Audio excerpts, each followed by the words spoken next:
Почему вы все хвалите своего нового акима? Он ездит навстречу, он общается с людьми, он никого не боится. Он в плане того, чтобы прийти вот так на диалог смело. Ну, это не тот человек, который станет избегать тебя, там, прятаться за своими клерками и всеми остальными. То есть это не тот человек. Поэтому к нему относятся как-то все-таки, наверное, с большим уважением. Ну и видят то, что он делает.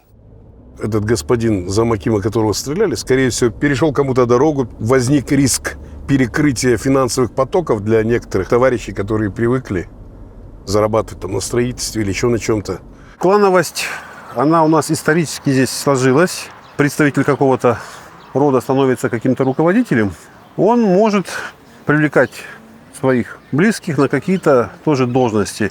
Чтобы мы решили эту проблему, да, назначение надо делать вот побольше, наверное, с севера сюда назначать ребят. И вот если мы будем брать судебную систему даже, да, конкретно, что мы можем предложить? Вот, например, районный суд города Шымкента вынес какое-то решение. Вот чтобы не было вот этой клановости, знакомства, да, апелляционная инстанция следующая должна рассматриваться в другом регионе. Я вообще бы по-другому задал вопрос, а где ее нет, этой клановости? Я вообще не понимаю про юг, когда именно так персонализируют. У нас везде так. У нас и на западе, и на востоке, и на юге, да везде то же самое.